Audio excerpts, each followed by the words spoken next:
우리가 세상을 살아가면서 가장 중요한 것 있다면 무엇일까요? 사람이 세상을 살아가면서 가장 중요한 것은 만남입니다. 어떤 만남인가가 중요합니다.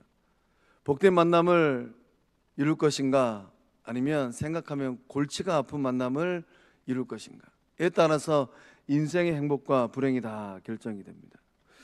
그래서 인간은 만남의 존재입니다. 산다라는 것은 만남의 연속이에요. 그 행복과 불행이 어디서 결정되는가? 이 만남에서 다 결정이 됩니다. 누구를 만날 것인가? 이것이 문제로다. 좋은 부모, 좋은 선생, 좋은 친구, 좋은 배우자를 만나면 인생이 행복해져요. 내 능력이 보잘것없는데 하나님께서 만남의 복을 주심으로 말미암아 나의 부족함들이 막 채워집니다.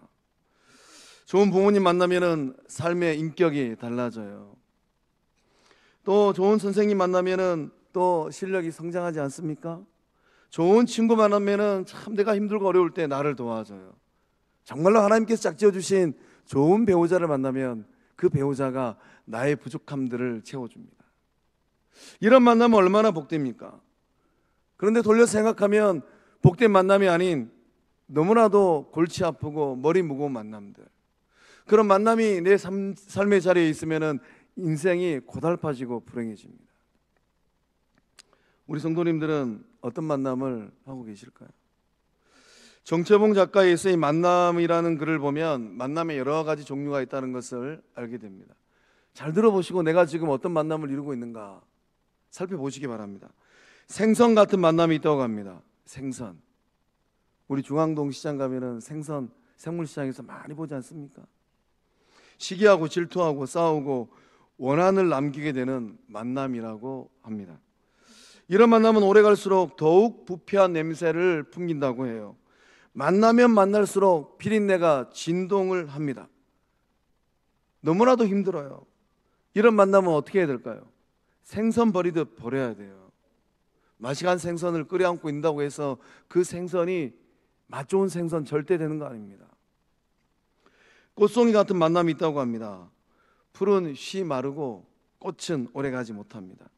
그래서 화무 11홍이라는 말이 있지 않습니까? 그런 꽃이 없다라는 거예요. 10일 이상 가는 꽃이 없다라는 거예요. 피어 있을 때는 환호합니다. 야, 이쁘다. 야, 좋다. 향기 날 때는 막 가까이 다가와요. 그러나 시들게 되면 어떻게 됩니까? 시들으면 버려버립니다. 이런 만남이에요.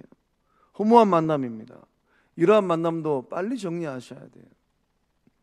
지우개 같은 만남이 있다고 합니다. 반갑지도 않고 즐겁지도 않아요. 그렇다고 싫은 것도 아닙니다. 만남의 의미가 순식간에 지워져 버리는 시간이 아까운 만남이라고 해요. 그 만나는 시간이 가면 갈수록 더 복되고 아름다워져야 되는데 시간이 아까워요. 이런 만남은 깨끗하게 지워버리셔야 됩니다. 끌어안고 있다고 해서 더 오래 만난다고 해서 내 인생이 행복해지지 않아요. 건전지와 같은 만남이 있다고 합니다. 우리가 늘 일상의 삶에서 잘 사용하는 1.5V 배터리 생각해 보시기 바랍니다. 달면 삼키고 쓰면 뱉는다라는 말이 있어요. 그처럼 이 건전지가 힘이 있을 때는 서랍에 두기도 하고 또 이 잘 보관해 두지 않습니까? 그러나 이 배터리가 다 떨어지고 나면 어떠합니까? 그냥 쓰레기통에 버려요. 힘이 있을 때는 뭔가 좀 이득이 될 것 같으면 가까이 합니다. 그러나 힘이 다 닳아버리면 던져버려요. 관계를 끊어버립니다. 참 비참한 만남이에요. 이런 사람들이 내 곁에 있을 때는 그러한 사람들에게 미련을 갖지 마세요. 미련을 갖는다고 해서 내 삶이 더 좋아지지 않습니다. 손수건 같은 만남이 있다고 해요. 손수건. 상대가 슬플 때 그 손수건으로 눈물을 닦아줍니다. 기쁨은 어떻습니까? 좋은 일 있으면 내 기쁨이고 내 좋은 일인 것처럼 손수건을 꺼내서 흔들어줘요. 또 힘들 때는 어떻게 합니까? 그 손수건 아까워지 아니하고 땀을 닦아줍니다. 이런 만남은 참 아름답고 존귀한 만남인 것 같습니다. 2024년도를 살고 있는 성도님들은 누구랑 어떤 만남을 어디서 어떻게 하고 계실까요? 본문에 등장하는 바울과 디모데의 만남은 어떤 만남이겠습니까? 오늘 말씀은 영적 아비 바울이 영적 아들 디모데에게 보낸 편지예요. 바울의 인생에서 마지막 쓴 편지입니다. 바울이 로마 감옥에 갇혔을 때 마지막으로 쓴 편지예요. 유서나 다름이 없습니다. 바울이 마음으로 낳은 자녀 아들 디모데예요. 노년의 바울은 나이가 들고 병든 몸입니다. 바울을 기다리고 있는 것은 네로 황제의 사형 언도예요. 시간이 얼마 남지 않았습니다. 그렇기 때문에 이 바울의 마지막 편지 디모데후서의 한 문장 한 문장은 그 의미가 깊어요. 바울과 디모데의 만남은 참으로 복된 만남입니다. 어떤 삶의 모습이었기에 이 복된 만남을 이루어낼 수 있었을까요? 영적 아비 바울은 영적 아들 디모데를 향하여서 마음을 다해서 축복하고 있습니다. 우리 2절의 말씀 한 목소리로 함께 읽어보겠습니다. 시작. 사랑하는 아들 디모데에게 편지하노니 하나님 아버지와 그리스도 예수 우리 주께로부터 은혜와 긍휼과 평강이 내게 있을지어다. 아멘. 영적 아버지 바울은 인생의 끝자락에서 마음으로 낳은 그 아들 디모데에게 이 세 가지 축복이 있기를 간절히 바라면서 기도하고 있어요. 하나님 아버지와 그리스도 예수 우리 주께로부터 은혜와 긍휼과 평강이 내게 있을지어다. 이 은혜라는 말의 의미는 감사, 축복, 사랑이라는 의미입니다. 은혜가 있을지어다 이렇게 선언하는 것은, 축복하는 것은 세 가지 의미를 내포하고 있는 거예요. 감사할 일이 있을지어다. 그 자녀들의 삶의 자리에 감사할 일들이 너무 많은 거예요. 하나님의 축복이 있을지어다. 온 우주 만물을 창조하신 하나님, 아브라함을 축복하시고 이삭을 축복하시고 그날 야곱의 삶을 축복하신 그 하나님, 그 하나님의 축복이 있을지어다. 하나님의 사랑이 있을지어다. 이 마음으로 축복하는 겁니다. 인생 승리의 비결은 무엇일까요? 성공하는 인생의 비결은 무엇일까요? 내 능력이 잘나서, 주변의 환경이 좋아서, 그런 조건들을 가지고 인생에 승리할 수도 있어요. 그러나 세상을 살아가는 많은 사람들, 대기업 총수도 한번 봐보세요. 기업이 무너지는 그날 극단의 선택도 하잖아요. 인생 승리의 비결은 하나님의 은혜가 나의 삶 가운데, 자녀들의 삶 가운데 흐르는 것인 줄로 믿습니다. 이 놀라운 영적 비밀을 바울은 고린도서 15장 10절의 말씀을 통하여서 이렇게 선언을 해요. 우리 함께 한 목소리 읽어봅니다. 시작. 그러나 내가 나된 것은 하나님의 은혜로 된 것이니 내게 주신 그의 은혜가 헛되지 아니하여 내가 모든 사도보다 더 많이 수고하였으나 내가 한 것이 아니요 오직 나와 함께 하신 하나님의 은혜로라. 아멘. 아멘. 내가 나된 것. 우리 성도님들이 오늘의 삶을 누리고 있는 것은 무엇 때문에 이런 삶을, 또 이런 능력을 누리고 있다고 생각하실까요? 여러분의 능력이라고 생각하실까요? 바울 사도는 놀라운 은혜를 고백합니다. 내가 나된 것은, 하나님께서 바울을 많은 사람들 가운데 복음의 사도로 삼아 주셨습니다. 바울은 인생길 걸어갈 때 복음의 핍박자였어요. 그 다메섹 도상에서 길을 걸어갈 때 이 바울의 마음에는 살기가 등등했습니다. 근데 이 다메섹 도상에서 부활하신 예수 그리스도를 만나고 바울의 인생이 달라지기 시작했습니다. 그리고 세월이 흐른 다음에 바울이 하나님께 세워주신 거룩한 직분의 자리, 사도의 삶을 살게 되었어요. 곰곰이 생각해 보니까 내가 이 사도의 거룩한 직분의 자리에 이 믿음의 길을 걷고 있는 것 무엇 때문일까? 내가 모든 사도보다 더 많이 수고했으나 내가 한 것이 아니요 오직 나와 함께 하신 하나님의 은혜로다. 이 하나님의 은혜가 성도님들의 삶을 세우고, 이 하나님의 은혜가 자녀들의 삶을 세워가는 놀라운 은혜가 될 줄로 믿습니다. 영적 아버지 바울은 아들 디모데를 향하여서 긍휼의 축복을 합니다. 이 긍휼이란 말의 의미는 용서요 친절이란 뜻입니다. 인간은 죄를 짓는 존재예요. 죄를 지으면 우리의 마음 가운데 죄책감이 밀려옵니다. 그로 인하여서 우리는 고통을 당해요. 우리 양심이 내가 지은 죄를 정확하게 드러냅니다. 죄의 문제, 죄책감의 문제, 불편한 양심의 문제, 이것은 참 어려운 문제입니다. 그러나 우리가 하나님을 만날 때 우리의 마음 안에 영적 자유가 흐를 줄로 믿습니다. 그래서 이 영적 아버지 바울은 아들 디모데를 향하여서 긍휼의 축복을 선언합니다. 용서의 하나님을 만나라라고 축복하는 거예요. 영적 아버지 이 바울은 마음을 다해서 아들 디모데를 향하여서 축복합니다. 평강이 내게 있을지어다. 본문의 말씀에 기록하는 이 평강은 하나님과 화목하게 사는 겁니다. 각박한 세상을 살다 보면은 내적 평안이 깨질 때가 있어요. 샬롬이 깨질 때가 있습니다. 내 마음의 평안이 깨지면은, 평강이 깨지면은 무엇이 찾아올까요? 불안이 찾아오고, 염려가 찾아오고, 근심이 찾아오고, 걱정이 마음을 가득 채워버립니다. 그렇게 되면 어떻게 됩니까? 잠 못 이루는 밤을 보내게 돼요. 각박한 세상을 살아가고 있는 우리들에게 생명의 구주 예수님께서 요한복음 14장 27절의 말씀을 통하여서 우리에게 평안의 복을 주십니다. 평안을 너희에게 끼치노니 곧 나의 평안을 너희에게 주노라. 내가 너희에게 주는 것은 세상이 주는 것과 같이 아니하리라. 너희는 마음에 근심하지도 말고 두려워하지도 말라. 아멘. 아멘. 구주 예수님께서 나의 평안을 너희에게 준다라고 말씀하셨습니다. 우리 성도님들은, 성광의 자녀들은 예수님의 평안을 나의 평안으로 만드셨을까요?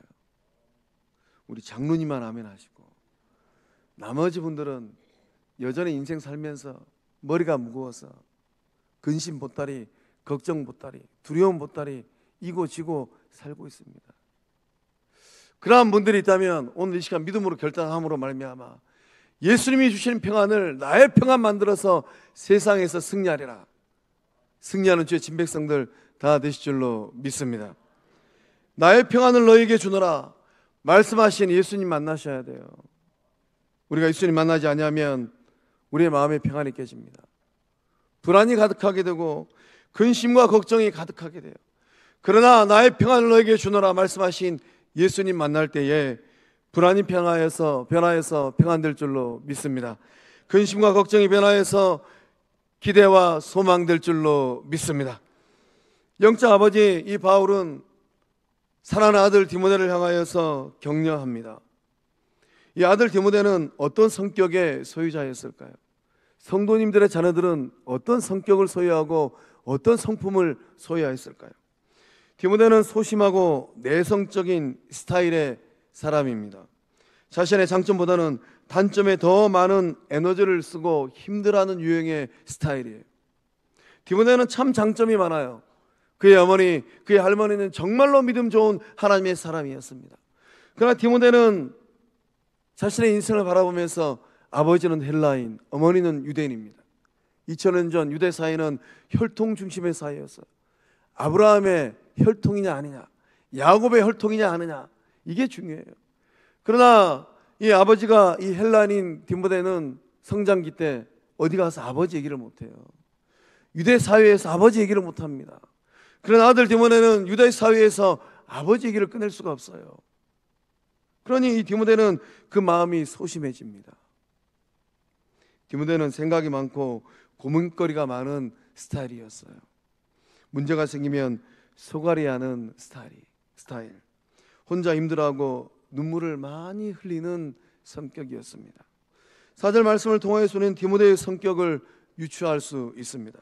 내 눈물을 생각하여 너 보기를 원하면 내 기쁨이 가득하게 하려 함이라. 디모데가 눈물이 많았다라는 거예요. 디모데는 눈물이 많은 사람이었습니다. 바울의 눈에 펑펑 울고 있는 디모데의 얼굴이 아른아른하였을 것 같아요. 디모데가 언제 그렇게 많이 울었을까요? 바울이 에베소 교회 성도들과 작별할 때입니다. 사도행전 20장의 말씀 보면 바울이 에베소 교회를 떠나오는데, 바울이 에베소를 떠나면은 그 에베소 교회를 누가 목회해야 되는가? 아들 디모데가 목회를 해야 돼요. 바울이 에베소 교회를 떠나올 때 성도들도 아들 디모데도 펑펑 울었습니다. 다 크게 울며 바울의 목을 안고 입을 맞추었다. 성경 이렇게 기록하고 있어요. 그러니 아들 디모데는 영적 아버지 바울과 헤어질 때 얼마나 많이 울었을까요? 이 아버지 얼굴을 내가 언제쯤 볼 수 있을까? 아버지가 떠나고 난 이 에베소를 내가 어떻게 잘 목회할 수 있을까? 아들 디모데는 이별의 아픔에 목 놓아 울었습니다. 유약한 성격의 디모데는 바울이 떠난 후에 그리움에 눈물을 흘렸을 것 같아요. 우리 성도님들의 자녀들은 객지 생활할 때 무엇 때문에 눈물을 흘릴까요? 이런 디모데의 성전을 잘 알고 있는 바울이 로마 감옥에서 아들 디모데를 격려합니다. 아들, 사랑하는 아들, 정말 보고 싶어. 다시 만나면 기쁠 것 같아. 아들, 아무리 힘들고 어려워도 힘내. 그만 울고 씩씩하게 에베소에서 목회를 잘해.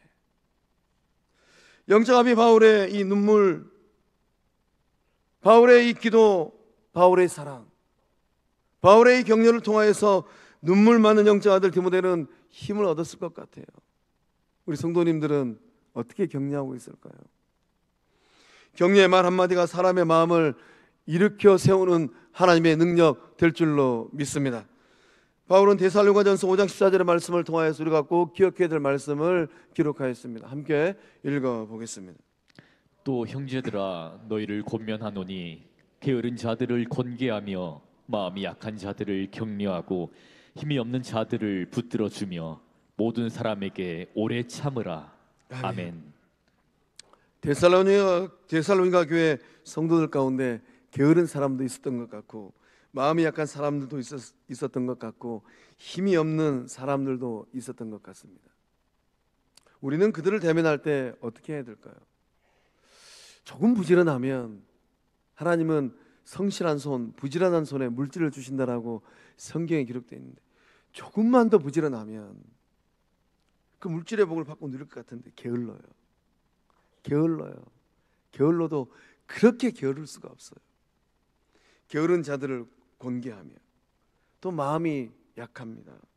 마음이 강해야지만이 세상에서 그 험난한 세상 가운데 승리한 삶이 될 텐데 마음이 약해요. 한 소리 들으면 마음이 약해서 마음이 상하고 의기소침해지고 마음이 약한 자들 격려하고 힘이 없는 자들 세상을 살아가면서 이런 힘도 있고 저런 힘도 있어야 되는데 힘이 없어요. 힘이 없는 자들을 붙들어주고 우리 가운데 그러한 은혜가 흐르고 있는 줄로 믿습니다. 자녀의 인생을 바꾸고 싶으실까요? 그 인생을 바라보면서 격려하시고 축복하십시오. 그 자녀들의 인생이 바꾸어질 줄로 믿습니다. 직장에서도 마찬가지예요. 힘들게 직장 생활하는 직장인들 가장 듣고 싶은 말이 있다고 합니다. 어떤 말일까요? 수고했어. 정말 잘했어. 역시 자네밖에 없어. 자네가 한 일은 확실하구만. 요즘 많이 힘들지? 힘내. 저 이 대목에서 많이 회개했습니다. 우리 부목사님들 참 쉽지 않은 목회길을 걷고 있는데 담임 목회사인 나는 우리 부목사님들을 이렇게 위로하고 격려하고 있을까? 이런 말들은 의기소침하고 스트레스 받는 직장인들의 마음을 풀어준다고 합니다. 교회 안에서 어떤 말로 격려하고 계실까요? 죽고 사는 문제가 아니면 비난하지 말고 뒷말하지 마시고 생사가 걸리지 않는 문제라면 그 삶을 바라보시면서 이런저런 말 하지 마시고 격려의 말을 할 때 놀라운 은혜가 흘러갈 줄로 믿습니다. 괜찮아. 잘 들을 거야. 내가 자네를 위해서 기도하네. 사랑하는 성광의 성도 여러분, 서로 격려하시기를 축복합니다. 가정에서도 격려하고 일터에서도 격려하고 교회에서 더더욱 격려할 때 복된 만남들 다 되실 줄로 믿습니다. 영적 아비 바울은 영적 아들 디모데를 바라보면서 기도하고 있어요. 우리 3절의 말씀 함께 읽어보겠습니다. 시작. 내가 밤낮 간구하는 가운데 쉬지 않고 너를 생각하여 청결한 양심으로 조상적부터 섬겨오는 하나님께 감사하고 아멘. 아멘. 바울이 밤낮 간구한다고 합니다. 쉬지 않고 너를 생각한다고 합니다. 바울의 기도 생활을 우리가 좀 보게 됩니다. 바울은 감옥에 갇혀 있어요. 우리 가운데 감옥에 갇혀 있는 분 계실까요? 다 두 발로 자유롭게 다 다니시잖아요. 바울은 감옥에 갇혀 있는 그러한 삶의 자리, 그 상황이 최악입니다. 사방팔방이 막혀 있어요. 아무것도 할 수 없어요. 오도 가도 못합니다. 그러한 삶의 자리에서 바울은 사랑하는 아들 디모데를 바라보면서 밤낮으로 기도하고 있어요. 예수님은 이 땅 가운데 오셔서 습관을 쫓아서 기도하셨습니다. 새벽으로 밤으로 산으로 기도하러 다니셨어요. 예수님의 제자된 성광의 영적 부모님들은 기도 생활을 어떻게 하고 계실까요? 시간도 많고 자유로운 삶인데 누구를 바라보면서 어떤 기도를 하고 계실까요? 특별히 그 속으로 낳은 자녀들을 바라보시면서 어떤 기도를 하고 계실까요? 다니엘은 하루 3번 기도하였습니다. 영적 아비 바울은 하루도 빠지지 않고 매일 하나님께 기도하였어요. 바울의 기도 생활 가운데 영적 아들 디모데를 위한 기도는 쉬지 않고 드렸습니다. 디모데를 생각할 때마다 중보기도 하였어요. 기도의 능력은 무엇일까요? 기도는 시 공간을 초월하는 능력인 줄로 믿습니다. 여기서 기도할지라도 하나님께서 그 기도를 들으시고 거기서 역사하실 줄로 믿습니다. 코로나 기간 동안에 우리 성도님들 가운데 이북에서 오신 분이 계십니다. 그 아들이 평양에서 병원에 입원해가지고 천국 문 앞에까지 갔어요. 영적 어머니는 여수당에서 간절히 기도했습니다. 여기서 기도할 때 평양에서 응답하신 하나님 만난 줄로 믿습니다. 여기서 기도할 때 그 기도를 들으신 하나님께서 서울에서 응답하시고 인도네시아에서 응답하시고 필리핀에서 응답하시고 미국에서 응답하시는 그 하나님들 줄로 믿습니다. 그 사랑하는 자녀들을 생각할 때마다 기도해야 돼요. 생명의 구주 예수님께서 뭐라고 말씀하셨습니까? 우리 마가복음 11장 24절의 말씀 믿음으로 읽어봅니다. 시작. 그러므로 내가 너희에게 말하노니 무엇이든지 기도하고 구하는 것은 받은 줄로 믿으라. 그리하면 너희에게 그대로 되리라. 아멘. 주님이 뭐라고 말씀하십니까? 무엇이든지 기도하고 무엇이든지 돼요. 그 자녀들의 삶을 바라보면서 야, 이 모습이 참 안타깝다. 안타까운 그것이 기도 제목입니다. 그것이 생활의 문제이든 습관의 문제이든 아니면 사귀고 있는 사람의 문제이든 어떤 것이라도 기도할 때 하나님께서 들으시고 역사하실 줄로 믿습니다. 기도할 때 구하는 것은 받은 줄로 믿으라. 그래야면 너희에게 그대로 되리라. 그대로 되는 역사함이 기도의 씨앗이 뿌려지는 자녀들의 삶의 자리에 일어날 줄로 믿습니다. 사랑하는 성광의 성도 여러분, 예수님께서 뭐라고 말씀하셨습니까? 무엇이든지 기도하라고 말씀하셨어요. 우리 자녀들의 삶의 자리 가운데, 가족의 삶의 자리 가운데 어떤 문제가 있을까요? 담배 문제? 또 술 문제? 생활의 문제? 만남의 문제들이 있을까요? 성격의 문제들이 있을까요? 잔소리를 아무리 해도 변화되지 않습니다. 그러나 잔소리할 힘으로 주의 능력을 바라보면서 주여 삼창하고 목 놓아 기도할 때 하나님께서 들으시고 역사하실 줄로 믿습니다. 기도는 시 공간을 초월하는 능력된 줄로 믿습니다. 사랑 많은 영적 아버지 바울은 감옥에 갇혀있는 상황이라 할지라도 암담한 상황이에요. 마음 같아서는 한 걸음에 달려가서 에베소에 달려가서 아들 디모데를 격려해주고 축복해주고 안수기도해주고 싶은데 이제 그 인생이 언제 끝날지 모르는 삶의 자리입니다. 그런 삶의 자리에 있다 할지라도 바울은 기도를 통하여서 아들을 축복하고 격려하고 위로하였습니다. 이 시간 이후로 사랑 많은 성광의 영적 아비들, 어미들은 객지에 나가 있는 자녀들을 바라면서 기도할 때 그 자녀들의 삶이 변화되어지고 하나님께서 예비해 두신 그 복을 받고 누리는 복된 자녀들 다 될 줄로 믿습니다. 기도하시겠습니다.